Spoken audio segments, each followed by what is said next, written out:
Hello বন্ধুরা, আজকে একটা অসাধারণ রেসিপি নিয়ে চলে এসেছি। মিষ্টি কুমড়ো দিয়ে ডিম রেসিপি। এই রেসিপি যদি একবার বানিয়ে খান তা আপনার মুখে স্বাদ ফিরে আসবে, এতটাই টেস্ট হবে। আর মিষ্টি কুমড়ো দিয়ে রান্না করলে তো আর বলতেই হবে না, তরকারির টেস্ট হবে দুর্দান্ত।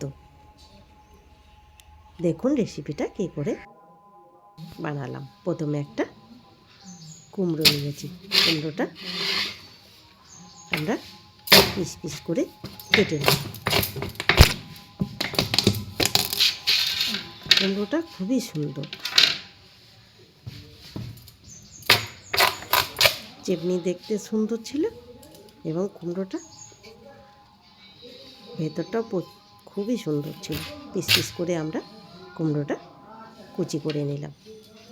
আর নেব পেঁয়াজ পাতা। পেঁয়াজ পাতাটাও কুচি করে নেব। দেখুন কুমড়ো, আলু এখানে নিয়েছি কটা ডিম, আর এখানে কুচনো পেঁয়াজ পাতা, টমেটো, ধনে পাতা, কাঁচা লঙ্কা, সব কিছু জিনিস আমরা এখানে রেডি করে নিয়েছি। এরপর আমরা মশলাটা রেডি করব। নিয়ে নেব 1 চামচ জিরে, 1 চামচ ধনে, কয়েক টুকরো আদা আর কয়েকটা শুকনো লঙ্কা। এরপর কড়াইয়ে তেল দিয়ে দিলাম 2টো তেজপাতা, 5 ফোড়ন, একটা শুকনো লঙ্কা। দিয়ে দেবো কুচনো পেঁয়াজ আর কাঁচা লঙ্কা, দিয়ে ভালোভাবে ভেজে নেব। পেঁয়াজ ভাজা হয়ে গেলে দিয়ে দেবো বাটা মশলা দিয়ে ভালোভাবে কষিয়ে নেব। দিয়ে দেবো নুন এবং হলুদ,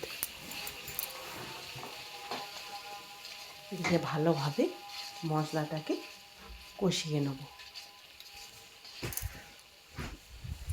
মশলা কষানো হয়ে গেলে দিয়ে দেবো আমরা সবজি।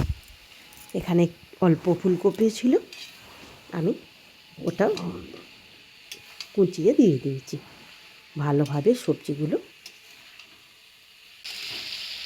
আমরা কষে নেব।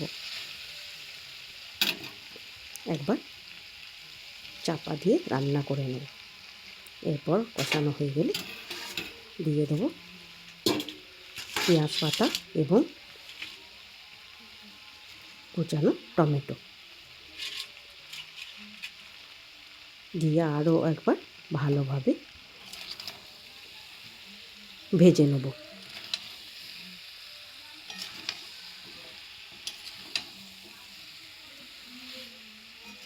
ভালোভাবে আমরা সবজিগুলো সবই ভেজে নেব।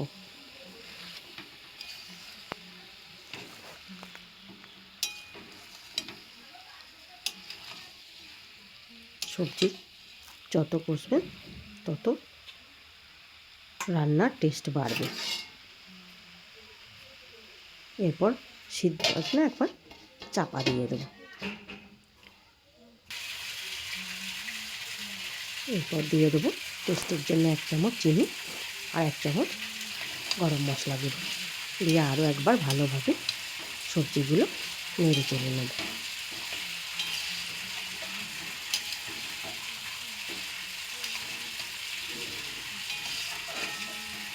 সবজি ভাজা হয়ে গেলে দিয়ে দেবো পরিমাণ মতো জল।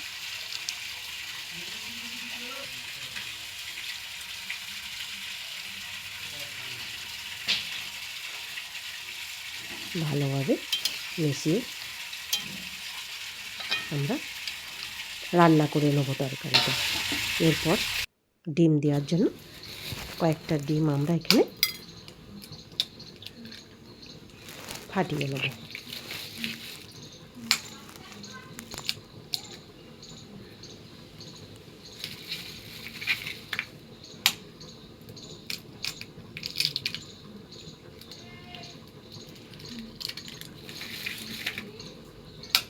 এই ডিম দেওয়ার জন্যে এই মিষ্টি কুমড়োর টেস্ট হবে অসাধারণ।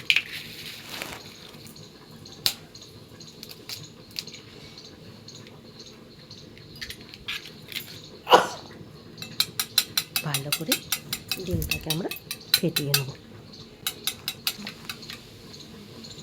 দেখুন হয়ে গেছে।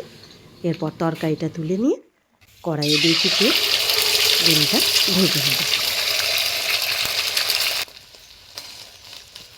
ডিম ভাজা হয়ে গেছে। এরপর তরকারিটা ওই ডিমের উপর ঢেলে দেব। এই ভাজা ডিমের উপর এই তরকারি ডাললে খুব সুন্দর টেস্ট হবে। দেখুন কত সুন্দর হয়েছে।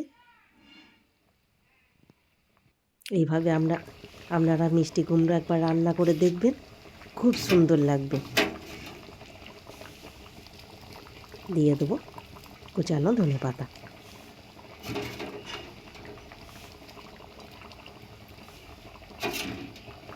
ধনেপাতা দিয়ে একবার ফুটিয়ে নেব।